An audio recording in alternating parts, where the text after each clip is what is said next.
We being my husband and we would go to the back bar, and that's how we met. I was on the way home, and I was like, I'm passing his house. I'm just gonna stop by. What all did y'all talk about? We just talked about, his restaurant, his parents, what he plans on doing next. Were you aware that she was over at his house the night he was murdered? Does she normally stop by his house? That's what I asked her. You give the consent to search your house and your vehicle? No. What the heck's he doing? I go back there and it's still loaded and the safety was off. I went over there after work before I went home, and we just hung outside and talked. He automatically thought something was up when there wasn't anything. I put my hands up and told him to get out. Get out of my car. And I left.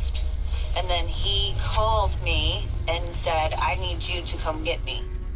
In today's episode, we'll be discussing the case of Jonathan Cherol, a 33-year-old restaurateur from Bluffton, South Carolina, an area best known for its lively festivals and parades. However, it's also a city in which Jonathan, a man with big dreams, would have his life tragically cut short. Jonathan Cherol was a young man with ambition. After attending college, he dived right into Bluffton's bar and restaurant scene. According to friends, he was passionate about working as a restaurateur and was always focused on learning new things. He wanted to be the best version of himself professionally and in his private life.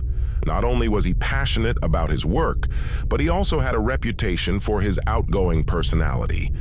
Jonathan could easily get along with just about everyone, making his job as a restaurateur that much easier. He built connections with those around him and was great at networking. And because he was such a genuinely good friend, it was quite common for Jonathan to invite friends over to his place for a few drinks and conversation. On the night of October 27, 2015, he did exactly that, inviting a few of his closest guy friends to come over and hang out at his home to drink and watch a movie. No one could have possibly predicted the tragedy that would begin to unfold as the night progressed. A little before 1 a.m. on October 28, 2015, a 911 call came in for a report of a shooting at Pondcrest Way, a beautiful, non-violent community. According to the caller, his friend had just been shot right in front of him and was no longer alive. 911, major emergency. Is insurance killed. We're seeing our friend got shot in front of me.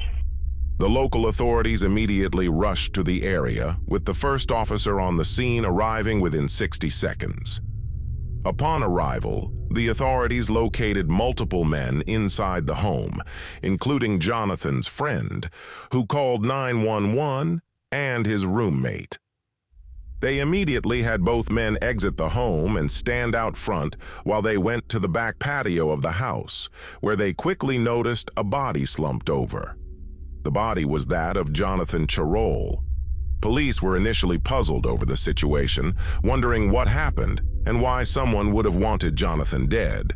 In fact, upon inspecting his body, Jonathan still had one leg crossed over the other and was holding his cell phone in his hand despite being slumped over. Naturally, this raised some red flags, and as investigators looked further, they noticed a wound to Jonathan's head caused by a firearm. While trying to determine where the shooter was standing when they took the life of Jonathan Cherol, authorities found gunshot shells on the grass behind the house, which indicated that the shooter was located in that area when firing his firearm. The police also began questioning the two witnesses, Jonathan's roommate and close friend, to find out if they saw anything. Jonathan's friend claimed he was sitting right outside with him when he suddenly heard a loud bang and noticed Jonathan's head snap back. He also noticed the blood splatter and immediately called 911 to report the shooting incident. The roommate wasn't outside with Jonathan and his friend at this time, but was instead in his bedroom when the shooting occurred. After talking to the two witnesses, authorities proceeded to look for possible surveillance footage of Jonathan's home and the surrounding area. Luckily, the community had multiple surveillance cameras installed, which gave authorities plenty of footage to go through in an attempt to determine who shot Jonathan. While reviewing the footage, police noticed a dark-colored vehicle on the road around the same time the shooting occurred. The car appeared to be stopped for a little over 20 seconds. Despite no traffic in the area. The police used surveillance footage from multiple cameras to follow the vehicle's whereabouts and noticed that it looked like it was doing a complete circle throughout the neighborhood. At this point, they want to know more about the vehicle and the driver behind the wheel. However, they couldn't quite make out the license plate from the footage provided. But they could determine the vehicle's make and model, a Toyota Camry. The goal was to find out who owned the vehicle, which police believed would help them track down Jonathan's killer. The police decided to bring Jonathan's friend Joe in for questioning because he was the one sitting with him when the murder occurred.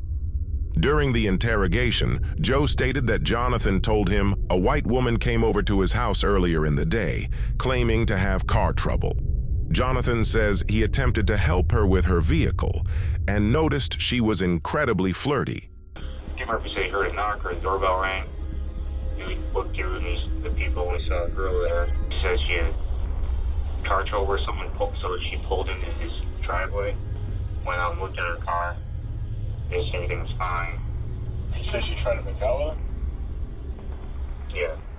Of course, this raised some red flags. The police thought it was possible that if the female did show up at the house, she could have been casing the property. So they decide to review footage up to 2 hours before the murder to see if they notice any woman with a car near Jonathan's house, and what they would find is surprising. A few hours before hanging out with his friend, Jonathan appears to be conversing with a white woman while standing in his front yard. So, who was this woman? And did she have anything to do with Jonathan's murder? This is exactly what the police wanted to figure out. While combing through surveillance footage, police zoomed in on the vehicle to see if they would notice anything out of the ordinary that would help them identify the car. The particular car in question, the one seen on the surveillance footage, happened to have an abnormality on the tires, which the police hoped to use to their advantage to find the woman in the footage. But the investigation didn't just stop there. Finally, investigators were able to access Jonathan's cell phone records and would determine he was actually texting someone at the time of the shooting. The goal was to determine who the owner of that phone number was, which may help them solve this puzzling case. They would soon determine it was another friend of Jonathan's, who was then brought in for questioning. According to this friend, Jonathan was friendly with a couple who didn't live too far from his home. He said that the man in the relationship was a guy named Seth, and as far as he knew, Jonathan owed Seth some money. You want to know about your friend, right? Yeah, I would like to. You want to find out who killed him? What's his name? Seth. Anyways, I don't know if that's his real name or not. What's his wife's name? The investigators wanted to learn more about Seth and his wife, so they took a trip to their home. Upon arriving at Seth's home, they noticed a dark-colored vehicle parked outside. Could it be the vehicle found on surveillance footage? The only way to know for sure was to check the hubcaps for that abnormality spotted on the footage. All it took was one close look for police to realize this was the vehicle they saw on surveillance footage driving around Jonathan's neighborhood. The police would quickly determine that the vehicle belonged to two people, Sam Collins and Khalid Collins, the couple Jonathan's friend mentioned during questioning. Apparently, Seth wasn't his real name, and it was Sam. Authorities brought both Sam and Khalid in for questioning. According to Khalid, she knew Jonathan from Pepper's and hadn't seen him in a while. So, while driving in the area, she decided to pay him a visit. She claimed she couldn't recall when she pulled up to his home, but she believed it was around 10:45, which matched up with the time on the footage viewed earlier, where Jonathan can be seen standing outside with a woman. The investigators asked Colette what she and John talked about while standing outside, and she claims they mainly talked about his restaurant and his future plans.